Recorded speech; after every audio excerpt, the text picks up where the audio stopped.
Plus Solusi Sehat itu benar-benar tradisional dan bisa dibeli per hari ini gitu benar-benar. Jadi kenapa? Karena orang banyak yang lihat, oh saya budgetnya nggak sampai bisa banyak. Nah ini benar-benar minim banget. Tapi setiap tahun naik, bedanya gitu sama unit link. Kalau unit link flat, kalau ini naik terus gitu.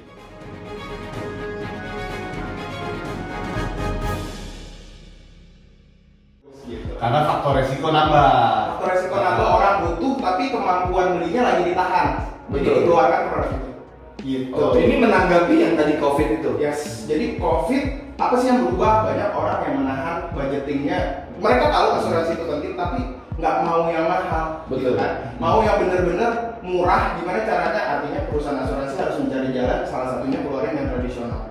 Jadi bukan yang kontrak sampai berapa tahun, enggak, tapi setiap tahun dikontrak gitu, kayak asuransi mobil dan lain-lain. Benefit yang paling kelihatan nih setelah yang tadi perlu apa? Terus solusi sehat. Gua enggak apa. Gua kan bukan ya, yang benefit yang paling menonjol itu apa? Nah, benefitnya justru sama kayak produk sebelumnya. Kalau di unit link namanya PPH Plus, ini Plus Solusi Sehat, jadi sama persis disingkat, tapi nggak pakai unit link. Jadi dia bisa mendowngrade preminya jauh di bawah. Jadi dia nggak pakai investasinya lagi. Nggak pakai investasi dan resikonya ya premi naik terus, itu yang harus ditarik. Kalau yang ini preminya flat gitu. Nah ini benar nih, kalau misalnya agent asuransi begini, dia kasih nggak cuma positifnya doang, tapi ada resikonya juga. Kan kadang-kadang ada agent-agent di luar sana, di Prudential nggak ada ya. Saat ini nggak ada ya. Saat ini nggak ada ya. Maksudnya ada yang Tapi mereka main-main. Yang baik kan ada. Cerita di negeri mana? Itu kayaknya di negara luar. Kan kadang-kadang cuma kasih positifnya aja, negatifnya ditutup-tutupin kan resikonya. Akhirnya pada saat kejadian, agentnya tiba-tiba udah nggak ada, bilang saya udah bukan agent lagi. Akhirnya siapa sih kita sebut nasabahnya itu ya jadi kecewa sama asuransi. Iya. kecewa sama asuransi. Itu kan banyak banget kan kejadian. Dan itu pasti bukan si asuransinya ya, bener ya? Yang sering kita dengar people-nya justru ya. Logiknya gini, Prudential lagi 95 masuk ke Indonesia. Kalau sekarang udah 25 tahun, kalau dia masih ada, artinya dia nggak salah. Betul. Yang salah siapanya? Oknum yang menyampaikannya, cara menyampaikan. Kalau misalnya nggak benar, pasti 10 tahun OJK udah tutup, perusahaan juga udah demo, orang-orang juga udah nggak setuju dengan konsep-konsep itu. Yes. Logik. Nah, menarik nih mengenai ini. Prudential ini udah 25 tahun. 25 tahun. Atau istilahnya asuransi ini udah sangat berjalan, udah cukup panjang lah ya. Di Indonesia. Di Indonesia. Di luar negeri udah lagi 7.000 tahun. Tahun 1848 kalau di luar negeri. Dari Titanic itu. Oke, sebentar.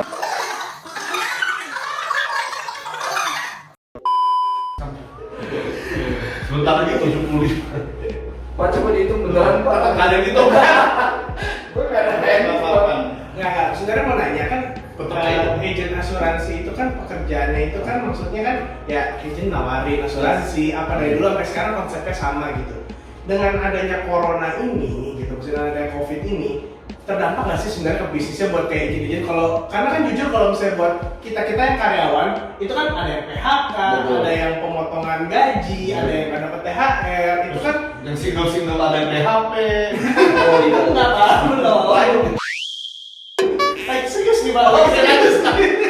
Pengalaman hidup Jadi curhat. Ya maksudnya kalau di bisnis yang insurance gitu, terutama kalau misalnya kan ya harus kan dari Prudential kan. Jadi maksudnya ada nggak sih kena dampak efeknya? Atau malah ternyata jadi lebih banyak orderan-orderannya? Tadi kan kalau dampaknya dipotong gaji dan lain-lain, kita commission kan bentuknya. Commission kita sama, nggak berkurang. Nggak berkurang. Tapi yang bisa menjadi resiko adalah nasabah tersebut mungkin kemampuan bayarnya turun.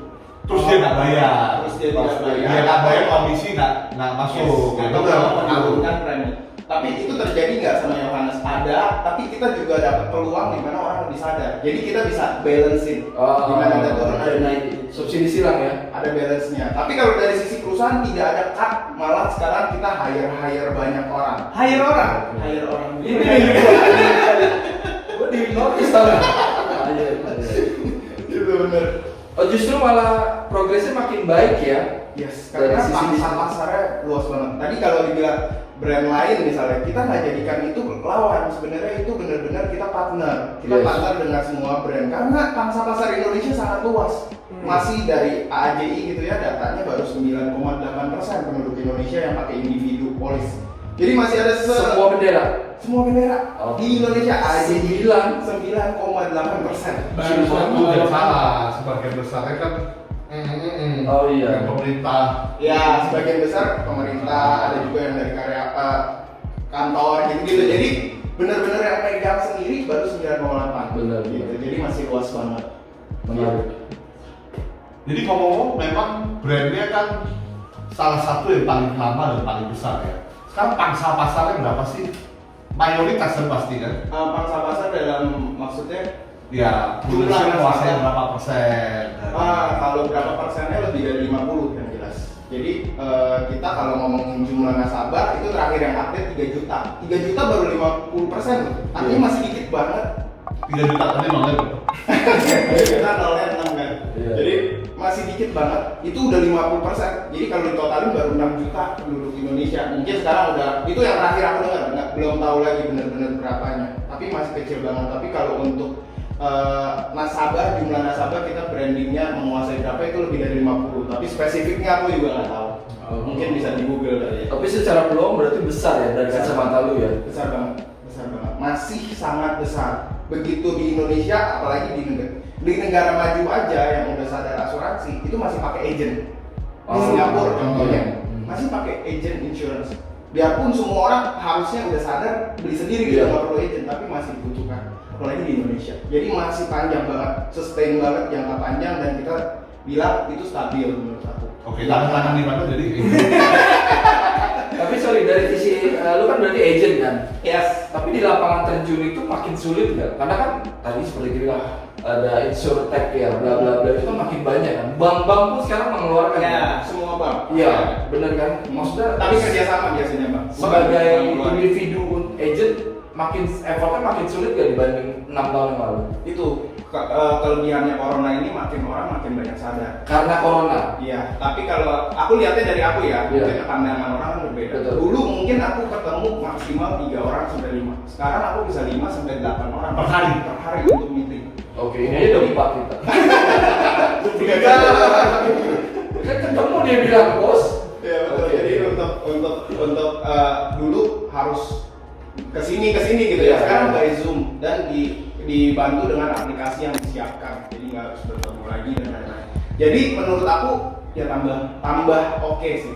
Tambah oke ya. Tambah oke. Optimisnya sampai berapa lama ke depan kira-kira menurut proyeksi lu? Wah panjang banget ya tadi. Masih banyak. Kalau kita ngomongin pangsa pasar dan lain-lain, Ini masih kan nggak bisa Nggak, maksudnya orang setelah- setelah Mbak Beko gitu loh. Setelah corona Ya, karena sekarang udah sadar, nggak bisa jadi nggak sadar lagi kan?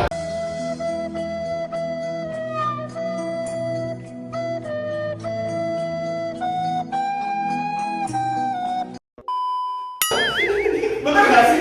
jangan emosi dong. Sama satu lagi konsep yang menarik. Nah, kalau konsep yang menariknya asuransi itu kan Iya, Pak. berhubungan sama medis salah satunya ya. Iya.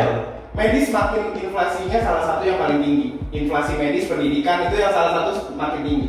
Artinya insurance pun akan dibutuhkan lebih banyak lagi. Contoh tahun ini cukup, 2 tahun lagi, 5 tahun lagi, 10 tahun lagi pasti upgrade lagi. Iya. Apalagi dengan kesadaran tinggi, mereka tahu berapa yang mereka butuhkan Yes. untuk mengcover jiwa, untuk mengcover sakit kritis, kecelakaan. dan operasi plastik di cover ya. Operasi plastik ini enggak ya? Operasi plastik Enggak. enggak lah. Enggak. Udah lah, itu kosmetik lah. Rekonstruksi payudara kalau kanker dan kecelakaan. Rekonstruksi wajah karena kecelakaan dan kanker itu di cover. Oke, sip. Ya, kesehatan makin lama makin dipentingkan. Minuman yang sehat dan menyegarkan. Lemon. Saya segan. Jadi ini kita kebetulan baru episode 11 kita udah punya sponsor ya. Thank you buat orangnya lemon, Banget ya. enak kasih cobain langsung aja cari lemon ya di Instagram di baliho Jakarta ya. Balik. Balik lagi ya, balik. Nah jadi kan tadi gitu kan, lu udah ngomong, yo, bahwa orang makin sadar, medis makin mahal, Betul. kan? Nah jadi kasih sesuatu yang berguna nih buat kita punya viewer ya. Tips untuk memilih asuransi yang paling tepat buat dia dan asuransi yang bisa bermanfaat buat keluarga dan apa yang disarankan biasa Yohanes ke klien-kliennya tuh apa gitu. Ya, supaya Jadi untuk produknya ya, Iya. bukan pilih asuransi yang mananya. Soalnya kan kalau asuransi mereka terserah mungkin ya, kita tahu produk benar. Ini nggak ada semua masing-masing. Ya kita tuh maksudnya kan nggak tahu, maksudnya kadang kan agent kasih ini semuanya pakai ini. Pokoknya kan yang penting kalau ada beberapa agent yang kita nggak kenal, maksudnya dia cuma nawarin pokoknya yang penting agentnya dapat komisi gede, tapi tanpa mementingkan kebutuhan dari nasabahnya itu. Betul. Jadi kira-kira yang paling basic deh, maksudnya yang minimal harus dipunya dan Tahu lah ya. Iya. Sangat fungsional bagi mereka. Ya karena ada beberapa yang gue dengar ternyata fungsinya tuh Nggak sesuai iya, sama yang dijanjikan. nggak ngerti tiba-tiba, oh ini nggak termasuk. Orang kan nggak sedalam itu gitu. Betul. Jadi simpelnya aja ya, nggak usah terlalu dalam. Betul. Jadi sebenarnya asuransi itu cuma 3 tingkat. Yang pertama itu kalau secara keuangan, aku dulu kan backgroundnya konsultan pajak, jadi secara keuangan kita bilang proteksi cash flow. Oh. Cash flow adalah uang masuk dan uang keluar harus stabil. Itu caranya gimana? Kita harus punya kartu kesehatan. Oke. Proteksi cash flow. Jadi kalau orang belum nikah, belum punya tanggungan, butuhnya apa? Cuma itu yang dibutuhkan. Jadi kalau dia tiba-tiba dapat penghasilan sakit, kalau harus keluarin besar buat bayar rumah sakit itu sayang banget. Yes. Jadi dengan kartu rumah sakit, cash flow dia aman. Itu titik pertama. Silakan. Itu ilmu banget. Ilmu nih. Yang kedua adalah proteksi income. Kita ngomongin cash flow udah aman, anggap saya percaya sama BPJS, saya percaya sama kantor pasti terus sampai tua dan lain-lain gitu ya. Yang kedua, proteksi income. Saat orangnya sakit, masuk rumah sakit dibayarin, income-nya bagaimana? Apakah income-nya tetap masuk? Kalau income-nya tidak masuk tapi dibutuhkan, income-nya dibutuhkan untuk bayar cicilan, income dibutuhkan buat keluarga, income dibutuhkan buat yang lain-lain, buat hidup istilahnya. Pertanyaannya saat dia sakit tidak bisa bekerja, apakah perusahaannya memberikan income? Kalau tidak, dia harus buat yang namanya proteksi income. Oke. Gitu, titik kedua. Ini produknya apa aja? Produk sakit kritis dan kecelakaan. Jadi tidak produktif karena kecelakaan dapat sejumlah dana. Tidak produktif karena sakit kritis dapat sejumlah dana. Buat apa? Buat tadi menggantikan income yang hilang. Yang ketiga, economic value atau kita ngomongnya nilai ekonomis manusia. Saya punya istri 1, punya anak 2. Ya. Mereka mereka jadi tanggungan saya. Karena istri saya tidak bekerja, ngurusin anak saya kembar soalnya 2 itu kembar, gitu ya. Gitu. Jadi mereka harus mengandalkan income saya untuk hidup. Kalau sampai sayanya tiba-tiba tidak ada di dunia ini lagi dipanggil Tuhan, berapa nilai ekonomi saya yang harus saya gantikan dalam bentuk uang? Contoh gampangnya, saya harus kasih 10 juta setiap bulan buat mereka, contoh ya. Artinya saya harus punya nilai ekonomis terhadap asuransi jiwa itu sebesar 2 miliar. Kenapa 2 miliar? 2 miliar ditaruh di deposito, anggap 6% biar gampang hitungnya itu 120 juta bunganya. Oke. Ya. 120 juta dibagi 12 itu 10 juta. Jadi saat dianya tidak ada, uang pertanggungan keluar, biaya hidup keluarga masih bisa. Jadi 3 titik itu aja yang penting. Sorry, itu sama yang remisi gue bukan sih? Iya betul. Nilai Cuma ekonomi namanya apa? Nilai ekonomi. Economic value. Economic value. Jadi nilai hidup kita buat orang-orang yang kita Oh, bagus. Jadi sebenarnya asuransi itu tidak hanya berbicara untuk ngomongin sakit, tapi berbicara tentang keuangan secara kompleks. Dia misalnya punya usaha, ini usahanya pakai modal bank, pakai investor, pakai ini, saat dia tiba-tiba kenapa-napa nggak bisa bayar itu, gimana cara menggantikan? Asuransi bisa. Iya. Atau kalau paling gampang produk bank lah sekarang mau KPR ada asuransinya. Itu kan kenapa? Saat KPR itu nggak bisa dilanjutin bayar karena meninggal, lunas sama asuransi kan gitu. Sebenarnya produknya mengcover untuk keuangan kita gitu. Jadi 3 itu aja, tergantung kita spesifikasinya. Saya masih single, saya nggak butuh yang lain. Mungkin gitu ya, dikit-dikit boleh lah tambah-tambah kalau meninggal butuh duit buat rumah duka boleh juga lah gitu. Tapi kalau udah punya tanggungan dan lain-lain, ya kita harus benar-benar tahu berapa sih income yang kita butuhkan untuk mereka, berapa sih mereka butuh apa dari saya selain hidup saya, income saya berapa yang dibutuhkan gitu. Kita hitung semua. Jadi spesifik. Tapi satu paket itu ada yang bisa 3 sekaligus pasti ya? Bisa. Mau daftar ya sekarang? Enggak, maksud gua simpelan. Oh, nanti gua bicara lagi. Lo padahal kita iya baru tadi. suportif loh kita. Tapi maksudnya hari ini gue seneng banget, jadi maksudnya kita tuh dapat sesuatu yang baru dari asuransi gitu. Ternyata asuransi nggak sesimpel itu, lebih dalam dari itu, tapi bisa dijelaskan dengan cara simple. Gimana sih? Simple dalam tapi simple gitu. Maksudnya secara sederhana tuh kita langsung ngerti gitu, nggak yang berlibat gitu. Iya, tapi ternyata asuransi itu nggak sesimpel yang kita, yang penting pokoknya asuransi jiwa pokoknya. Jadi kan sekarang kan dulu kan orang kan bilangnya, aduh yang penting mah gue udah kalau ditawarin agen asuransi, gue udah ada asuransi gitu. Tapi itu udah mencukupi apa belum gitu. Maksudnya sekarang itu Kebutuhannya beda-beda. Betul. Makanya masih dibutuhkan agent karena kita harus komunikasi berapa sih. Mana mungkin dia isi di misalnya satu online apa income saya segini, nggak mungkin diisi itu. Ya jadi harus butuh person to person untuk berbicara tentang apa yang dibutuhkan. Goal edukasi juga di situ ya. Goal dia apa, masa kedepannya mau rencananya kayak gimana. Nah itu yang perlu kita pastikan untuk tercapai. Caranya salah satunya menghindari resiko dengan asuransi. Kalau buat yang single, lu rekomennya apa asuransinya? Cash flow. Cash flow. Jadi kesehatan. kalau saya sudah Kebetulan dia juga udah ngobrol-ngobrol gitu namanya. Oh iya, lu nggak lihat bajunya hari ini? oh iya benar. Silakan buat Salah ya saya. We are prudent. Gue udah tadi bincang itu di wajah. Jadi tadi kan oke kita sepakat nih ya, asuransinya oke, agennya juga penting. Betul. Ya, jadi sekarang coba mungkin ada agen-agen yang sedang berjuang di luar sana. Ya mungkin ada tips-tips ya praktikal untuk mereka bisa terapkan, meningkatkan mereka punya penjualan, meningkatkan mereka punya ilmu gitu. Silakan. Dorongan ya, percaya diri. Iya, silakan. Intinya adalah kita harus tahu goal kita, intinya itu. Kalau yang tadi aku bilang aku nggak tahu nih ke depan mau ngapain, ya udah aku kerja aja cukup pasti gitu ya. Bukannya merendahkan kerja, tapi maksudnya ternyata di tempat kerja aku banyak batasan. Iya. Di sini tidak. Nah jadi saat kita tahu goal kita apa, kita akan tahu juga kita akan mendapatkan apa atau diproses seperti apa. Yes. Nah saat kita udah siap untuk diproses, ya udah jadi harusnya. Biasanya soalnya orang itu nggak sampai ujung karena dia nggak siap sama prosesnya. Dia cuma mau hasilnya, tapi dia nggak tahu prosesnya. Yang harus diduplikasi padahal prosesnya, bukan hasilnya. Hasilnya oh dia bisa gini. Orang bisa tahunya hasil akhir aja. Tiga di dalam loh. Ngerti gue simak gitu. Abis ini gue mau daftar aja.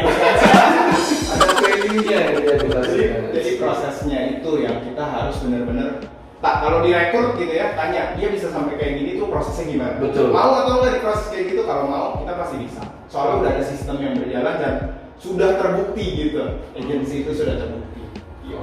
Oke, jadi buat teman-teman sekalian, jadi buat kalian yang belum mengerti asuransi dan sekarang sadar dengan asuransi, jika mau cari asuransi, mau tahu lebih detail lagi, jadi boleh tanya ke agen-agen kalian atau kalau yang belum punya agen boleh tanya nanti namanya di sini. Ada kontaknya. Yohanes Christian 90 ya. Boleh ada Instagramnya ya kalau mau tanya lebih detail lagi. Dan buat teman-teman agen-agen asuransi, apapun branding kalian yang sedang berjuang untuk memperjuangkan orang-orang tercinta di rumah, boleh kalau misalnya emang ada mau berbagi share atau misalnya ada mau tanya-tanya juga boleh ya. Boleh terbuka ya. Terbuka banget. Siap jawab ya. Siap. Sudah terjawab ya. Jadi gua rasa segitu dulu. Jadi kita menambah asuransi kita lebih, kita jadi lebih sadar akan asuransi sekarang. Dan gua bentar lagi mau daftar jadi agen asuransi. Belum bayar banget, bayar. Oke, ini kita tutup dulu. Oke, thank you semuanya. Jangan lupa saksikan. Oke, bye bye. Bye. Turun sampai 93. Oke, berarti kami hitung dulu ya Kak. 20 kilo, 20 kilo. 20 kilo. Oh berhasil dong. Berhasil. Tapi itu terlalu cepat, 20 kilo tuh dalam waktu di bawah 5 bulan. Oh, jadi gembior dong. Oh.